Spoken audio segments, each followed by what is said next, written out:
Forest, that was important as well, Seam. A great ball from Canate, big, long, diagonal, raking ball. Not sure what Kepa in goal for Bournemouth was doing, but what a first touch that was from Luis Diaz. Kept it tight to him, perfect second touch to set himself up and then just placed it in that far corner. Lovely finish, Jermaine. Yeah, I love the way he just got into his second touch. I mean, the first touch obviously makes the goal, and obviously it's an empty net for him to pass into. Good start for Liverpool. It was a good start, and then 2 minutes later, he doubled the lead. Yeah, and I mean, they almost won the game within about 10 or 11 minutes, didn't they, Liverpool? And Bournemouth were doing OK until then, but Diaz just pulling out here on the back post. Szoboszlai makes a good run, actually. He almost pins the defender into the centre. Trent Alexander-Arnold plays in the ball and just slides it under Kepa. And then for the third goal, it was Darwin Núñez. Now, just how good was this goal? I think it's an amazing link-up from the front three and that. But when he gets into the position here, you think, OK, it's 2v2 in the box, and he's going to try and pick someone out. Didn't anticipate this happening. He comes inside on his weaker foot and just like starts wide and just curls it in the top corner. It's an unbelievable goal, but he can do that. You know, he scores goals like that. You know, he works hard, runs channels and that. But he deserved that. You know, back in the team and that. And what a finish! Yeah, you mentioned back in the team because, of course, he was back in the team for Jota. We haven't seen Núñez start since April of last season. So, how much confidence do you think that goal will have given him? Yeah, it will have given. I think he's a bit of a confidence player. I think he needs to be loved. You know, the fans absolutely love him at Anfield. He's a cult hero in many ways. And he does the unexpected, as we saw with that goal then. He can miss a couple of easy chances, but give him a hard chance and he tends to finish it. So quite a strange type of player from that point of view, but there was no denying that quality of that goal. And Jermaine, just how important do you think this win was for Slot as well, after that defeat, that surprise defeat last weekend to Nottingham Forest? Yeah, it was a surprise for everyone, to be honest. Would have been a surprise for the manager. But it was important for the team to bounce back, of course. Obviously made couple changes, but it was important to win like they won, to be honest, convincingly. You know, it was a good performance, not just the win, but the performance in the whole. Like, it was a really good performance.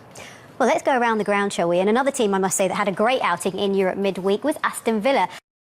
What a goal rush it's been so far. 11 goals scored across our 6 games. Our feature game is at Anfield, so we're going to start there. Liverpool with a fantastic 3-0 lead at half-time. Let's start with the first goal on the 26th minute, Luis Diaz. How good was the goal and the touch here? Oh, the touch was brilliant. It was a great diagonal ball from Canate, but what about this for a first touch? Kills it dead, all in one movement, takes another touch out of his feet and then places it into the corner. Brilliant, brilliant goal from Liverpool's point of view.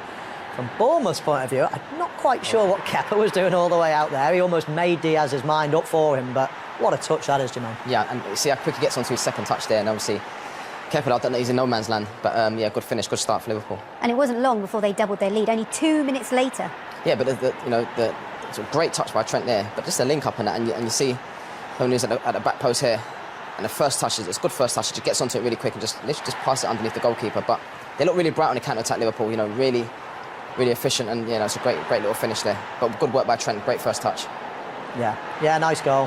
Szoboszlai's run actually pins the defender into a central area, so he's got to leave Diaz, really. That's almost the least of his worries, but of course it was a big worry. But what about this for a goal?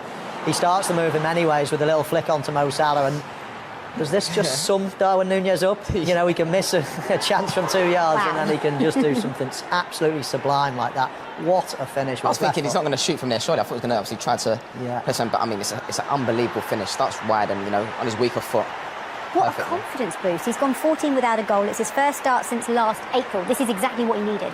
Yeah, exactly, but he's a strange player, isn't he? He can just do things like this. He can just pull a rabbit from a hat and you think, wow, where did that come from? We weren't even expecting him to shoot where we saw 2v2 in the box. It's like, who's he going to find? And all of a sudden he just lets fly and it goes into the corner. He is very, very capable. We just need to see it more often. And he's quite an emotional one, that one is, isn't he? He's been quite vocal and quite animated, and he's been disappointed to have not featured in the starting 11. So to deliver a goal like that must feel very good for him. Of course. I mean, listen, when you've been selected and you're a forward player, you're judged on goals. And like I said, you know, he scores goals like that, but for some reason, you know, the easier ones he seems to miss, but you know, hopefully he goes on a good run now, because you know he works so hard, gets some good areas and that, but that's an unbelievable goal.